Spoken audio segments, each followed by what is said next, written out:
Olá, aluno! Seja bem-vindo a mais uma aula.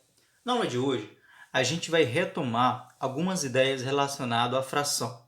A gente vai só revisar o que a gente já aprendeu no ano anterior, para que a gente tome como ponto de partida esse conteúdo, para que a gente possa entender o assunto que vem a seguir, tá bom? Então vamos revisar algumas coisas sobre fração. E já vou lançando aqui um desafio para você. Que fração representa o mês que estamos em 2020? Será que dá para representar? Acompanhe com muito cuidado esta aula, que com certeza você vai conseguir resolver. Vamos lá! Nós iremos relembrar aqui 3 ideias associadas à fração. E a primeira dela é fração como parte todo, ou parte do todo. Veja que a gente vai analisar exatamente nessa ordem. Parte barra todo. Isso vai fazer diferença na nossa representação.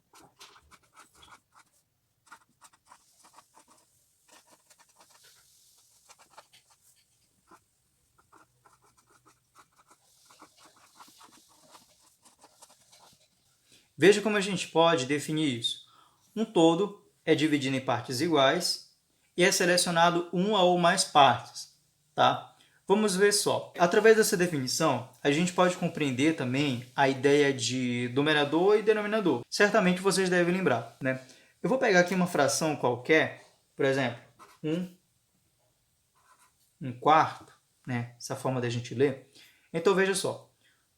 Parte barra todo. Significa que o que está aqui embaixo representa aquele todo que foi cortado em partes e o número que está em cima representa aquilo que foi selecionado, tá? Mas além disso, eu posso dizer que esse número aqui de baixo eu vou chamar de denominador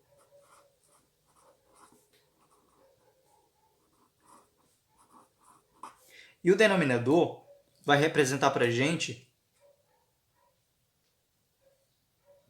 as partes que foram divididas.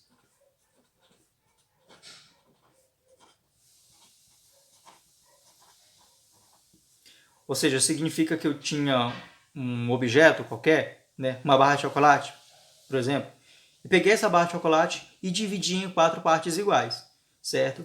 É o meu denominador, que representa as partes que foram divididas. Imagina uma barra de chocolate dividida em 4 partes. E o número de cima, a gente chama de numerador.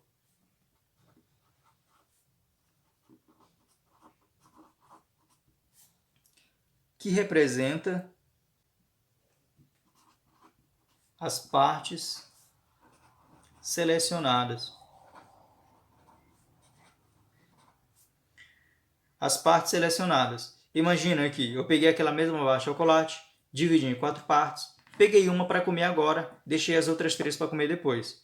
Né? Significa que eu selecionei, que eu usei neste momento apenas 1/4 daquela barra de chocolate. Mas vamos ver outros detalhes aqui. Como isso pode ser aplicado? Essa relação entre parte e todo. Eu vou desenhar aqui um retângulo.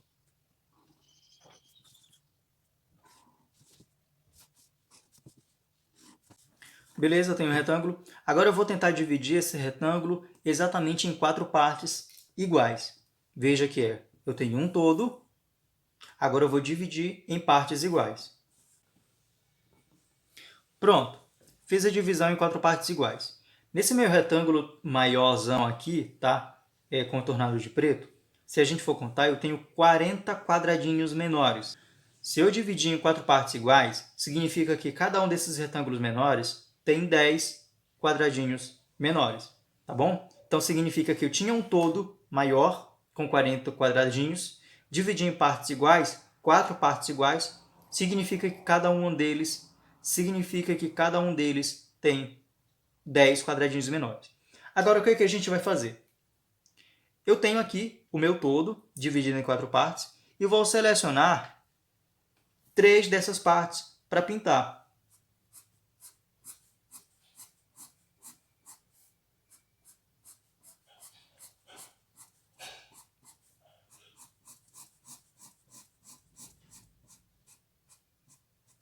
Observem só, eu tinha o todo com 4 partes, dividido em 4 partes, e peguei aqui 3 dessas partes. Como que eu posso representar isso em fração? É muito simples.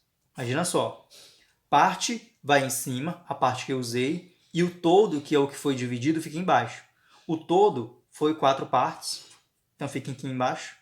O que foi usado daquelas partes fica em cima. Eu usei 3, então vai aqui em cima. O todo pela parte. Numerador, denominador. Podemos também ver uma outra situação, até algo mais assim no nosso cotidiano. Imagine que uma pessoa, tá?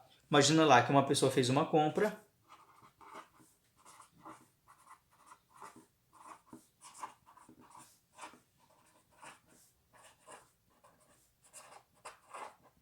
Ok? Uma pessoa fez uma compra para pagar em 7 vezes.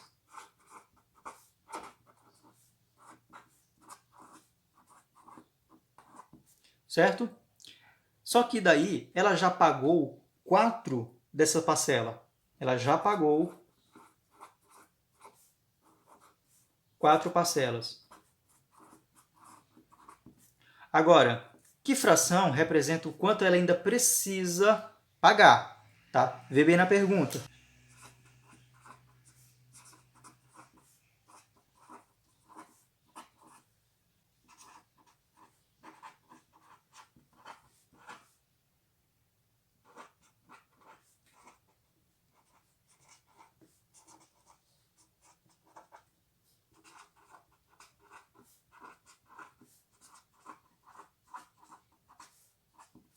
Qual fração representa o que ainda falta para ela pagar? O que ainda falta, não é o que ela já pagou.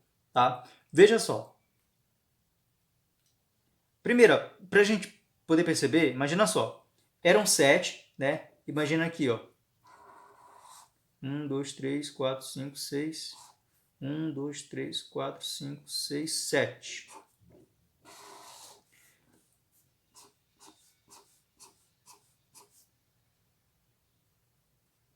Imagina aqui, eu tenho esses 4 quadradinhos, tá? Que significa o total de parcelas que ela tinha que pagar. Só que ela já pagou 4. 1, 2, 3, 4. Ok? Se a gente representar o quanto que ela já pagou, seria 4 sobre 7. O todo e a parte. Só que a pergunta quer saber o que falta para pagar. Se ela já pagou 4 sétimos, significa que falta esse restante aqui, tá? Esse pedaço aqui que a gente vai selecionar. No caso, são 3. 3 em 7. 3 das 7 partes. Ela já pagou 4 sétimos, falta pagar 3 sétimos. Essa seria a nossa resposta do problema, tá bom? Outro caso que a gente pode ver é a fração como quociente. Lembrem bem dessa palavra aqui. Quociente representa para a gente como se fosse uma divisão. Ou seja, tenham em mente que toda fração é uma divisão. Vamos ver o seguinte exemplo. Eu vou dividir uma torta para 2 pessoas.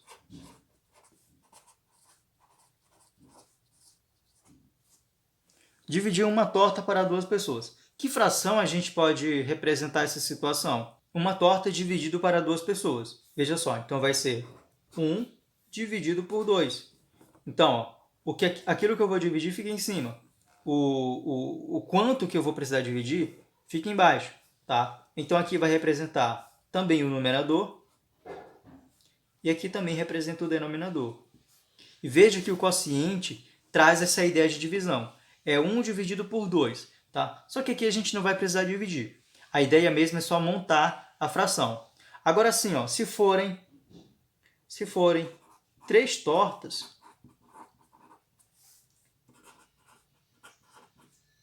para 9 pessoas, a situação é a mesma, tá? Vão ser 3 tortas, que vai representar o meu numerador, dividido para 9 pessoas, que vai representar o meu denominador, ou seja, 3 nonos. Essa é a ideia da fração como quociente. É uma divisão entre o número de cima com o número que está embaixo. O próximo exemplo que a gente vai ver é fração como operador, ou fração de uma quantidade. Vamos ver logo um exemplo para entender o que isso pode representar. Imagina assim, ó, você tem 30 reais,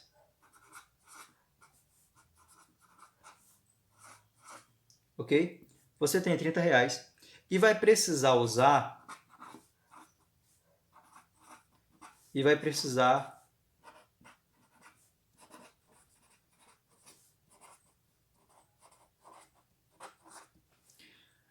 de um terço desse dinheiro, tá? Olha só, tem 30 reais e vai precisar de um terço desse dinheiro para comprar alguma coisa. Quanto será que você vai precisar pegar, tá? Tirar daquele dinheiro lá. Então, o que a gente vai ter que representar aqui? A quantidade de um terço de 30, tá? Vou tirar apenas um terço de 30. Então, por isso que vai ser como operador, porque a gente vai fazer uma operação utilizando essa fração para poder calcular o valor que você vai precisar fazer, tá? Então, vou só reagrupar um pouco mais essa ideia aqui, ó. O que a gente vai precisar fazer? É calcular um terço de 30, tá? 30 reais. Agora sim, ó, observem essa palavrinha aqui, que ela é muito importante. Esse D, tá? Quando eu tenho essa ideia da palavra D, significa que eu vou utilizar uma operação de multiplicação.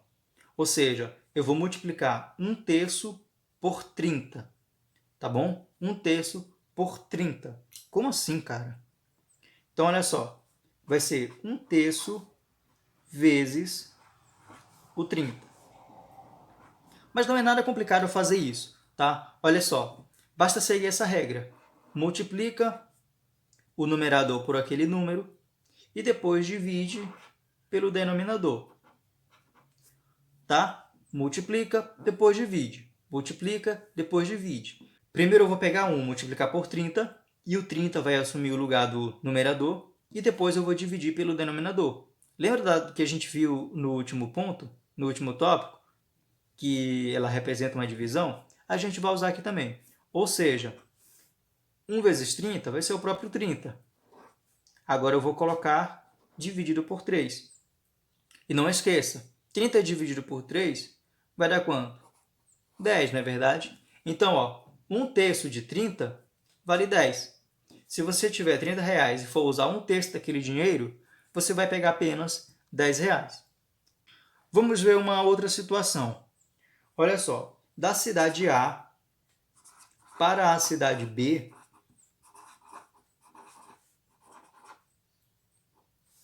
tem uma distância de 90 quilômetros. Tá bom? Da cidade A para a cidade B tem uma distância de 90 quilômetros.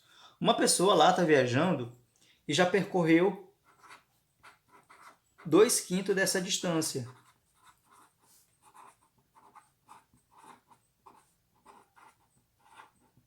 Quanto será que ele já terá percorrido? A gente vai fazer a mesma situação. A gente vai ter que calcular quanto equivale 2/5 de 90. No caso, 90 quilômetros, para descobrir o quanto que ele já percorreu. Não esqueçam que esse D na matemática significa multiplicação. Então, o que a gente vai ter que fazer? Vamos pegar 2/5 e multiplicar por 90. E a regra vai ser exatamente a mesma. Multiplica, depois divide, tá? Então, 2 vezes 90 vai dar lá 180. E o meu denominador vai ficar aqui embaixo. Agora, 180 dividido por 5. Quanto será que dá? Bora fazer aqui do lado. 180 dividido por 5. O 1 eu não posso fazer, então vou pegar o 18. Se eu tentar por 2, vai dar 10. Se eu tentar por 3, vai dar 15. Se eu tentar por 4, vai dar 20. Vai passar. Então, vamos por 3. 3 vezes 5 vai dar 15. Vou subtrair, 18 menos 15 vai dar 3. Vou descer aquele 0. E 30 dividido por 5 vai dar exatamente 6. 6 vezes 5 vai dar 30 e vai sobrar 0. Então, deu 36 essa divisão. 180 dividido por 5. Então esse é o nosso resultado. Vamos relembrar. Se da cidade A para a cidade B, ele tem que percorrer 90 km, ele já andou 2/5 dessa distância, significa que ele já percorreu 36 km. Então esses foram os pontos que a gente tinha para relembrar sobre as ideias iniciais de fração. A gente vai aprofundar um pouco mais nas próximas aulas. E o nosso desafio, como será que fica? Se eu for representar o mês que a gente está do ano de 2020 em fração, como será que dá para fazer isso? Fica aí o desafio para você. Bons estudos, faça bastantes exercícios e até a próxima!